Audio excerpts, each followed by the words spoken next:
and welcome back to the committee program. I'm your host, Arun Chaudhary, and this is a very special news segment called Keeping Up with the Hapsburgs. And it is going to be featuring our new continental and papal correspondent, who is Hawley Brett. Hello, Hawley. Hi, thanks for having me. Of course. So she's going to be keeping a sharp eye on continental monarchies and not the British royal family. I want to make sure that's why we said continental. It's because we will not be keeping up. If you need that kind of information, I suggest that you go elsewhere to get it. But while we're studying all these structures, I think it made a lot of sense to be looking at, monarchist movements as well as, proto-fascistic movements, and who could be more singular as the kind of family business of monarchy in Europe than the Hapsburgs. And so I'm really hoping that you can and take us through some of their, I think maybe famously people saw on 30 Rock, that Otto von Hapsburg is still alive and very old and quite funny. So this is, a very fresh thing that's happening. Sorry, but let me stop you there. Otto, unfortunately, is dead. He was ancient. Update, folks. Update. Yeah, update.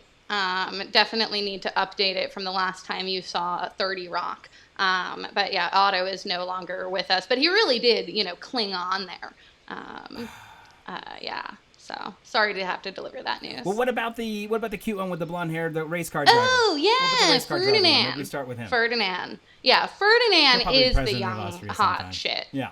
In the Hapsburg family.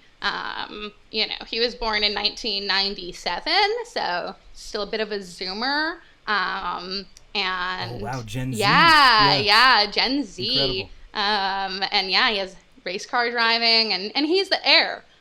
He's the heir to the throne, or not the throne, but the head of house.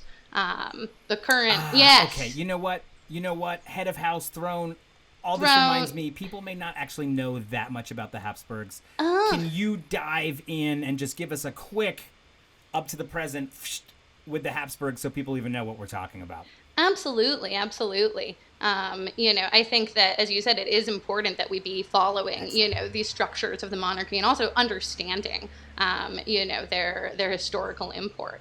Absolutely, sure. And so in terms of where to start, actually, you're in Switzerland, right? Right now?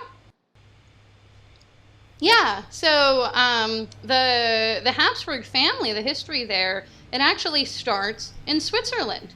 We think of them as, of course, the House of Austria, but their ancestral home is Swabia. And so it was way back in the 1020s that Radbot of Klettgau built the castle of Hapsburg. So this was a fortress, and it was his grandson, Otto II, who took the fortress name as his own. He added the Count of Hapsburg to his title. So Otto II is kind of the first one to be a Hapsburg and take that name. So it was here in Switzerland that the Habsburgs first built their wealth. They lived along trade routes, and they also had a bit of luck. They built their land partially by outliving other noble families and snatching their land. And they were lucky, too, when Rudolph the First came to power when he was elected King of the Romans in 1273. At this point in time, Rudolph the First, he was the seventh generation grandson of the original Radbot of Klettgau who built the castle of Hapsburg. And he was still located in Switzerland. He was a member of the aristocracy, but he wasn't super powerful or well-liked or anything. But this was a chaotic period of time. This was during the Great Interregnum of the Holy Roman Empire. So that was a period of time in which there was no emperor of the Holy Roman Empire.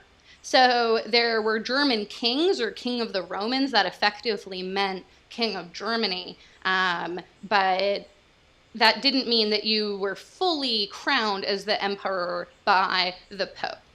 And so we're right now in a power vacuum where the collapse of the Hohenstaufen line has happened. There hasn't been an emperor in a while, and everybody hates each other, who are the prince-electors. The Holy Roman Empire was an elective monarchy, so you had prince-electors who got to choose the emperor. And Rudolph, just being this kind of random guy, he was just seen as the least bad option, really. Everybody else wanted the job too much in the eyes of the prince-electors. So Rudolph the First was chosen somewhat by happenstance, not because he was that powerful. And it's also important to remember at this time that what we were calling the king of the Romans and Germany was actually a small amount of land, right? It wasn't the whole of Central or Eastern Europe. It really was more like Austria and I think Slovakia. And what we might call the Holy Roman Empire, it wasn't much of an empire, and again, what we might call the Hapsburg Empire, it wasn't specifically an empire. It was really more so a different set of kingdoms that changed over time with wars and marriages, political deals, inheritance, and so on.